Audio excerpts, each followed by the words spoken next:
Dude movie review ఒక్క ముక్కలో చెప్పాలంటే సినిమా అయితే నాకు నచ్చింది. మీకు నచ్చా అనుకుంటానా. మంచి ఫస్ట్ హాఫ్ మొత్తం మంచి కామెడీ ఎంటర్టైన్మెంట్ ఉంటుంది. అక్కడక్కడ లైట్ ఎమోషనల్ టచ్ ఉంటుంది. సెకండ్ హాఫ్ ఎక్కువ ఎమోషనల్ తక్కువ కామెడీ. సెకండ్ హాఫ్ ఎండింగ్ వచ్చేసరికి మనకు అంత అర్థం కాదు. అరే ఎండింగ్ ఎట్లుంటారా ఎట్లా ఇస్తారా అనుకుంటాం, కానీ లాస్ట్కి అయితే మంచిగా ఎండ్ చేసిండు మూవీని. ప్రదీప్ రంగనాథన్ తెలిసిందే మంచిగా ఇస్తాడు, కానీ మెయిన్లీ మమితా బైజు ఒక రేంజ్ లో చేసింది పర్ఫార్మెన్స్.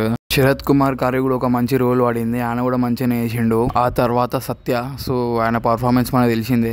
ఆయన వచ్చినప్పుడు కూడా కామెడీ బాగానే వర్కౌట్ అయింది. Music by Sai Abhyankar. ఈ అన్న ఎంత అసలు ఇచ్చి వారేసిండు మ్యూజిక్. నాకైతే ప్రతి ఒక్క సాంగ్ ప్రతి ఒక్క బీజియం మంచిగా ఎక్కేసింది. ప్రదీప్ రంగనాథన్ గారు చెప్పినట్టే మూవీ కొంచెం డిఫరెంట్ ఉంటది. మూవీ స్టార్ట్ అయినాక కొద్దిసేపు తర్వాత మనం ఇట్లా స్టోరీ గెస్ చేస్తాం కదా, ఈడైతే మనం గెస్ చేసింది అసలే కాదు. ఈసారి దీపావళి విన్నర్ వచ్చేసి డ్యూడ్ మూవీ, అందులో అయితే నో డౌట్. ఈ దీపావళికి 4 మూవీస్ అయితే రిలీజ్ అవుతాయి కదా, అందులో 3 మూవీస్ రిలీజ్ అయిపోయినాయి. ఒక కే ర్యాంప్ రిలీజ్ కున్నది.